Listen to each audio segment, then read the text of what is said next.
Hi guys, so we're coming back for a Bible study of the day. Also, I will be giving an excerpt from one of my notebooks, and it's a word of encouragement. So I will be panning out now to my beautiful face. Hi guys, happy Friday.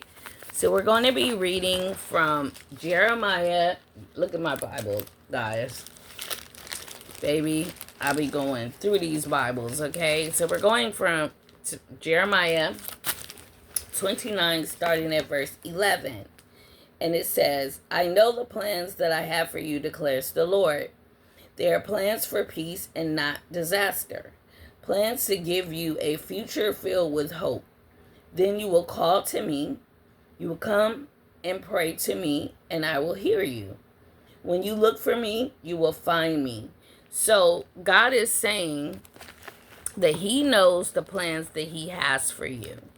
They are plans for peace and not disaster. The only one that has plans for your disaster is Satan and those sent by Satan. God wants you to have peace, as he said in his word. Okay? So let me go on. There are plans for peace and not disaster. Plans to give you a future filled with hope. That means that your future will be filled with hope. Hope is whatever it is that you're seeking God for. That is what God plans to give you. That is what God wants to give you. That is his desire to give you. Then you will call to me. You will come and pray to me, and I will hear you. So there's a call to action. He said, then you will call to me, you will come and pray to me, and I will hear you. So you first have to do what? You have to call to God, you have to come to God, and you have to pray to God. 3 things. You got to call to him, you got to come to him, you got to pray to him, and then he will do one thing. He will hear you, okay? When you look for me, you will find me. That's another call to action. You have to be looking for the Lord. You cannot be looking for other things. When you're looking for other things, you will find them. If you look for the Lord, you will find him, okay? Excuse me. When you wholeheartedly seek me, we wholeheartedly seek a lot of things. We know this.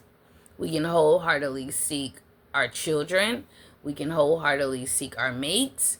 We can wholeheartedly seek our fans. We can wholeheartedly, definitely seek social media. But God says, when you wholeheartedly seek me, I will let you find me, declares the Lord. I will bring you back from captivity. So where is your captivity? Now I'm asking this question because you can be captive in your mind. You can be captive in your body. You can be captive in your spirit. You can be captive in a literal prison. But where are you being captive? And you can definitely be captive in your spirit. And when I say in your spirit, that means that demonic strongholds, things that you have come into allegiance with that are not of God, people that you've come into allegiance with that do not serve God and his purpose and his plans for the human race or you and yourself. So God says, I will bring you back from captivity. So I know for me, because of the different relationships that I've had, sometimes I was captive in my mind. And even when those relationships ended, I was still ruminating. And ruminating is a term that basically is used for like cows when they chew the cud. You always see a cow chewing. That's basically what that means, because a cow has to chew its food down, and then cows have multiple stomachs, and so the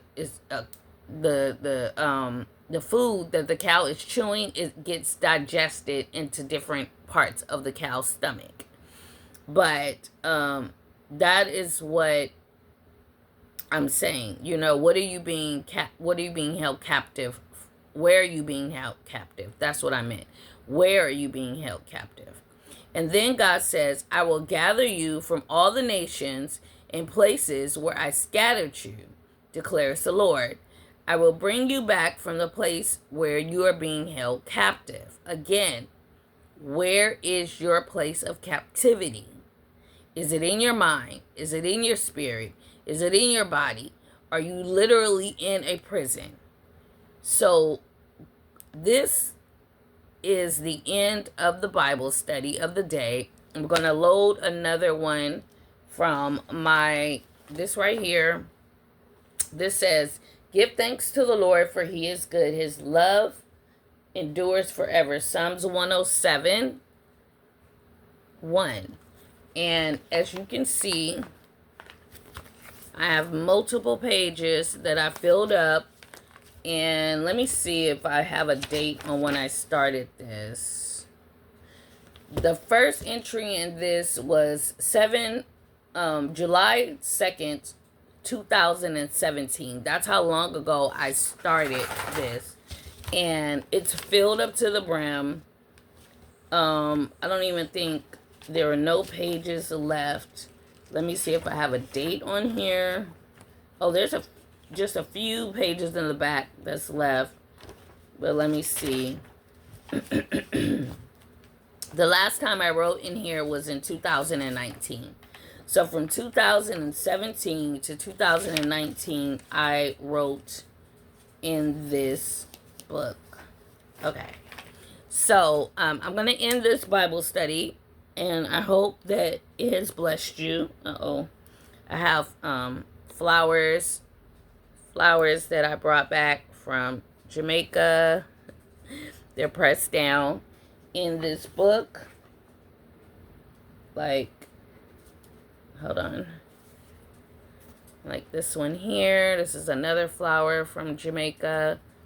And I just pressed them down while they were alive and put them in this book. All right, guys. I love you so much. I'm praying for you. Pray for yourselves. Pray for others. Take this word to the Lord. Seek the Lord. Remember, there's calls to action. Call to him. Come to him. Pray to him. And he will hear you. Okay? Love you guys. Have a blessed day.